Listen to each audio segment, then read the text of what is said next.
The range of content you have to look forward to will be anything from interviews with guests to me and my boys just shooting the shit across a myriad of topics. With that said, let's head right on into our first interview. Right now, I'm honored to introduce our first official guest from the music industry.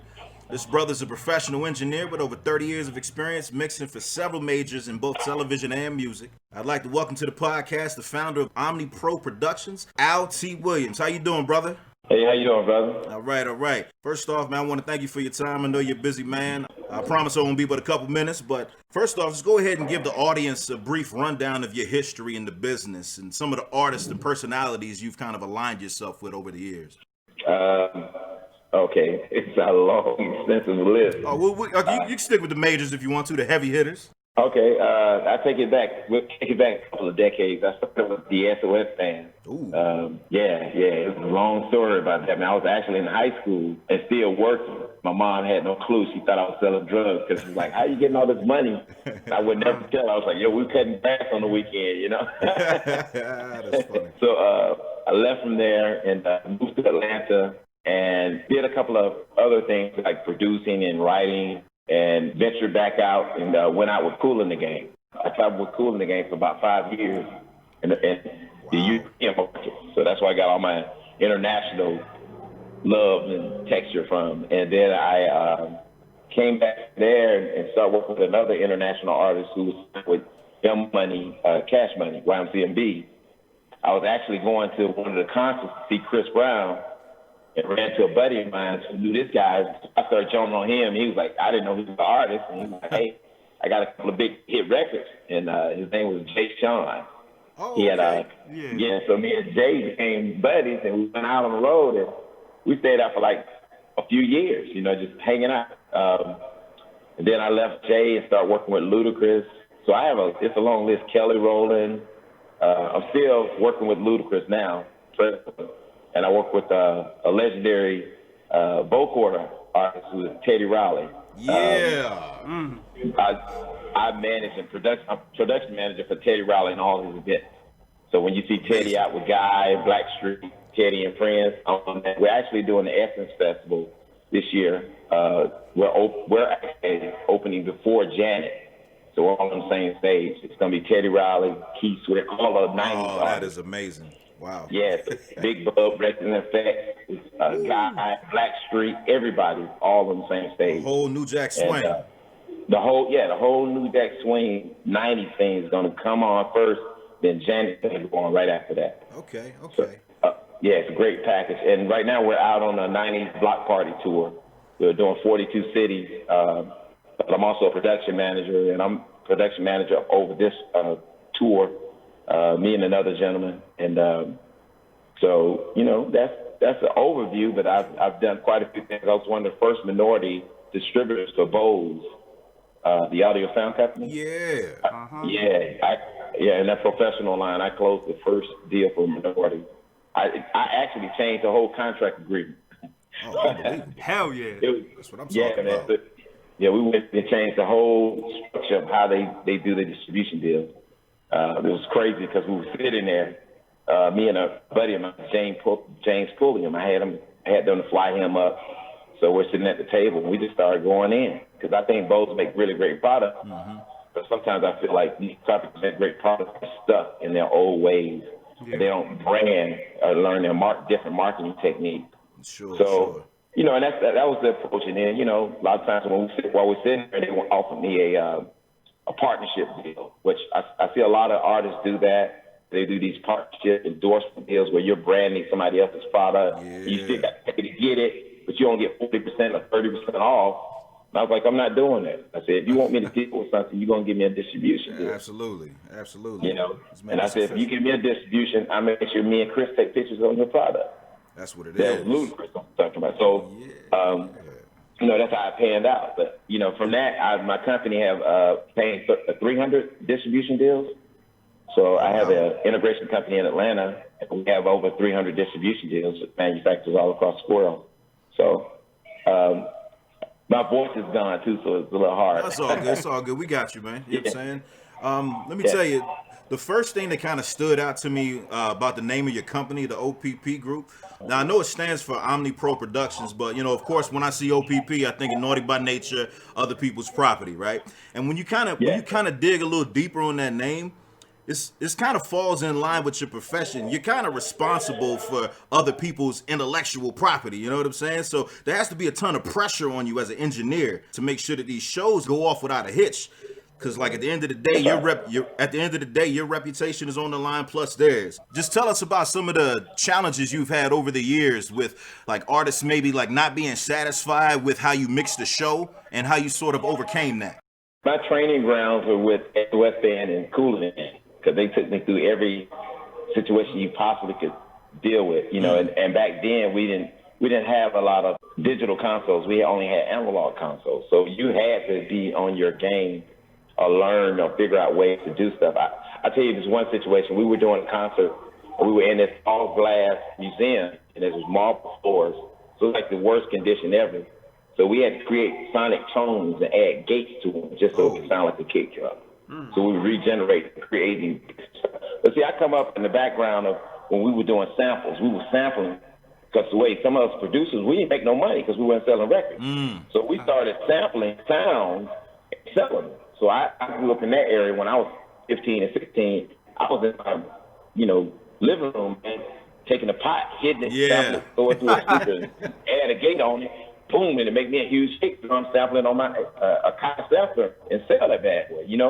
That's how we was making money to eat. We had 15 guys living in the house, man. We had to eat our peanut butter and jelly. You know what I'm saying? That was the time. But so coming from that era, I think some of the hardest challenges is dealing more psychologically with the artist first. It's not even about the mixing side, because most engineers are pretty decent, especially when they're out on tours.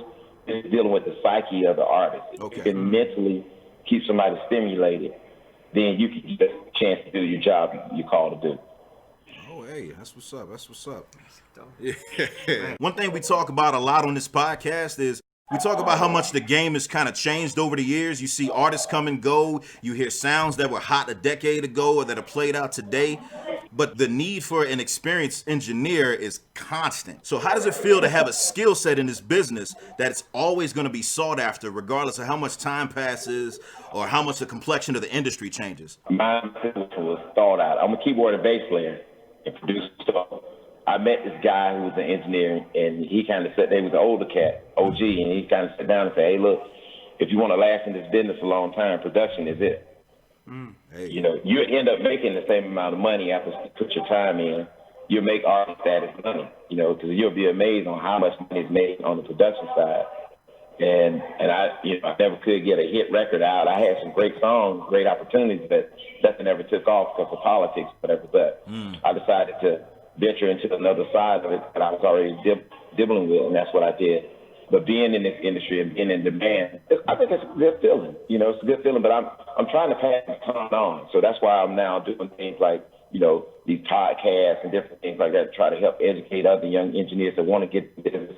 We're actually going to be doing a convention at some point in time where we pull all these seasoned engineers in to kind of share out what we've been through, challenges, how you deal with certain, because a lot of people want to be in the industry, but they don't think about it like a business. First of all, you got to say, pay your Social Security taxes. So even when you start, just pay Social Security. So or even unemployment. So the way the game works is this music industry has been the same for years, but the difference is now tours are not the same. Tours are still one-offs. And a one-off in the real true music industry is doing 2 days or 3 days a week on the weekends. Those are called considered one-offs. A tour, you touring for 3 months straight. You don't go home. You're working on Monday nights, Tuesday night, Thursday night. It rotates. That's a real tour. We don't have many of those because the economy changed the game, and customers don't want to pay to come out to a Monday or Tuesday night anymore. They'll come out to a Thursday, Friday, Saturday. Word. Still a one-off. So now we call one-offs tours. If you get enough one-offs, you say, hey, I'm on tour. So that's something I noticed that's different in the game. Another thing I noticed that's different in the game is dealing with your business side. Going back to what I was saying about the business side, setting up Social Security, paying unemployment. So when the season is, the way this works, festival season starts in March, April, May, June, July. You're getting into your festivals. You're starting to taper out of your festival. September, you're into your clubs. September through November, October, you're in your clubs. November, December, you're writing tracks in studios. You do spot dates. January, February, you're trying to promote your new record. And the cycle just keeps going all the way around. And that's how you can get longevity as an artist. Even you don't even have to be a huge name artist. There's a lot of corporate artists that operate with that same principle, and they life time is much longer. And so same thing as when you're dealing with taking care of your Social Security and your unemployment. So when as an engineer, when you're not working, you still get a check because you're paid until you're unemployed and your Social Security. So what has to happen with some of our younger brothers, they got to stop trying to lowball themselves on the money. That's what because when they lowball themselves, they can't afford to pay the rest of the stuff to sustain a career. And they'll lowball for opportunities, right? But but they chop their own legs. They hurt themselves on the back end. Yeah. And you might see them working everywhere all the time, just all over the place, but they really don't have any money. And actually hurting themselves. They have to make a career out of it. They got to bring this thing back to a career for them because it is a career for engineers. I mean, back when I was coming up, you didn't have schools for engineering. You either had it, learned it, got it, or don't. You know, it's one of those options. Now they have schools that train you, you know, to learn the techniques and the theories. It's really different now than it was then. So, you know, it's a great opportunity for people who want to get in it. It's one of those jobs that if you get in it and you get good, you'll never be broke another day in your life. Just like instant success. You got a great personality, you'll go a long way. So what do you say to these kids that feel like they got it all figured out already, that they can figure it out by Googling how to engineer, or YouTube and how to engineer and how to handle their business? What do you say to those people that are closed off to the jewels that people like yourself are dropping? I would say when you feel like you really got it, you don't. That's the day you're going to make your biggest mistake, you know, and you're going to feel your worst. And that will humble you enough. So just always know every day there's multiple ways to come up with a recipe. You know, just because I didn't put the sugar in first and I put the eggs in, it doesn't matter. I stir it all up and still come out the same as the cake. Man, that's what I'm talking about. That's what it is, man. Yeah, I mean, I think about it. I think about these youngins today, man. A lot of them are just lost in the sauce because they see all these artists coming up as overnight successes, and they feel like that's the formula. I feel like they're missing so much to create a career of longevity, and they could definitely learn a lot from you, brother. You know what I'm saying? I want to thank you for your time, man. I don't want to hold you up too much longer. I know you got to get back to it. Thank you for dropping them jewels. Thank you for taking the time to talk to us, man. Hey, no problem. Anytime. My number's wide open. Just call it. Absolutely, man. We'll definitely take you up on that, LT. We appreciate it. Hey, no problem.